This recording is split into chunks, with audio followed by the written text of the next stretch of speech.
전 세계적으로 금리 인상이 지속되면서 일본 경제가 끝없이 추락하는 모습을 보이고 있습니다. 일본은행은 금리 인상 흐름에 더 이상 버티지 못하고 장기금리 상한선을 확대하는 등 지금까지 진행되었던 대규모 금융 완화책을 수정하기 시작했습니다. 그동안 일본 경제는 디플레이션과 저금리가 지속돼 왔습니다. 하지만 이는 정상적이지 않은 상태이고 오랜 기간 저금리가 지속되는 것도 있을 수 없는 일이라고 할 수 있습니다.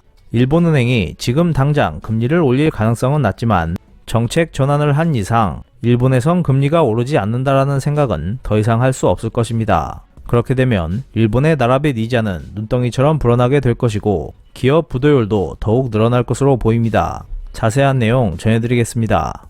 2022년 12월 20일 일본은행은 금융정책 결정회의에서 장기금리 변동폭을 0.25%에서 0.5%로 확대하기로 결정했습니다. 지금까지 일본은행은 장기금리 수준을 0.25%로 유지하는 조치를 실시해 왔습니다. 이는 금리의 기울기를 적절한 수준으로 유지하는 수익률 곡선 컨트롤이라고 불리는 정책으로 그 결과 일본의 장기금리는 시장이 판단하는 수준보다 낮은 추이를 보여왔습니다. 한편 20년물 국채 등 초장기채는 가격 유지 대상에서 제외되고 특히 10년물 국채 금리가 낮게 형성되어 있어서 수익률 곡선 컨트롤에 방해가 되고 있었습니다. 최근 일본 국채 시장에서는 거래가 이루어지지 않는 날이 늘고 있습니다. 지난달 12월에는 일본 정부가 발행한 국채의 약 절반을 일본은행이 매입해 버렸습니다. 장기금리를 지나치게 낮게 유지하는 일본의 금융정책이 한계에 도달해 있기 때문에 일본은행은 장기금리를 유연하게 대응하는 정책으로 전환했다고 해도 좋을 것입니다. 구로다 일본은행 총재는 이번 결정에 대해 금리 인상은 아니라고 설명했습니다.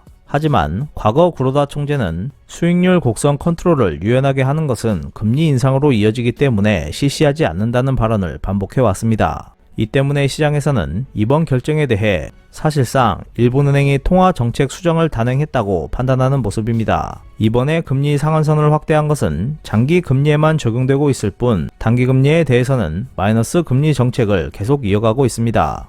그래서 일본은행이 금리 인상 정책으로 전환했다고 판단하는 것은 이르다고 할 수 있습니다. 하지만 장기 금리에만 적용되는 것이라고 하더라도 그 상승을 용인할 수밖에 없었던 배경에는 일본 경제가 더 이상 제로금리를 계속할 수 없게 되고 있는 현실에 있습니다. 단기금리 상승이 일본 경제에 줄 타격의 크기를 감안하면 그 결단은 한참 뒤가 될 가능성이 높지만 장기간 이어져 온 일본의 저금리 정책이 방향 전환을 막고 있는 것은 분명해 보입니다.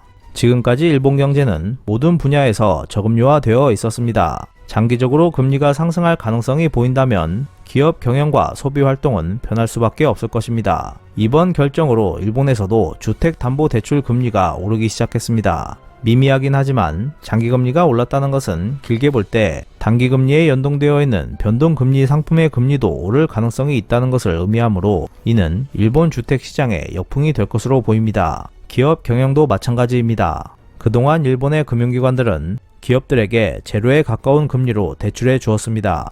기업 입장에서는 무이자에 가까운 자금을 조달할 수 있는 환경이었으며 시장 메커니즘으로 볼 때 이는 비정상적인 것이었습니다. 또한 일본 정부는 동일본 대지진과 감염증 위기 등 잇따른 비상사태에 대처하기 위해 금융기관에 금리를 올리지 말라고 강요했습니다. 이런 상황이 오래 지속되면서 일본에서는 좀비 기업들이 긴 시간 연명하는 경우가 적지 않았습니다. 이번 장기금리 상한선 확대의 영향으로 은행 대출 금리 상승이 예상되고 있기 때문에 일부 일본 기업들은 경영이 어려워지거나 사업 지속에 어려움을 겪을 것입니다. 일본의 재정도 마찬가지입니다. 일본 정부는 1000조엔의 빚을 지고 있지만 제로금리 정책 덕분에 이자 부담이 극히 적었습니다. 하지만 장기금리가 오르기 시작했기 때문에 일본 정부의 이자 지급액도 점차 올라갈 것입니다. 만약 금리가 0.5% 상승한다면 연간 이자 비용은 5조엔에 달하게 됩니다. 더군다나 같은 시기에 일본 정부는 방위비 확대도 결정했기 때문에 정부 지출 증가는 확실시 되고 있습니다. 이번 결정은 장기 금리 수준을 미미한 수준으로 끌어올린 것뿐이기 때문에 짧은 시간에 심각한 영향이 미칠 것으로 보기는 어렵습니다.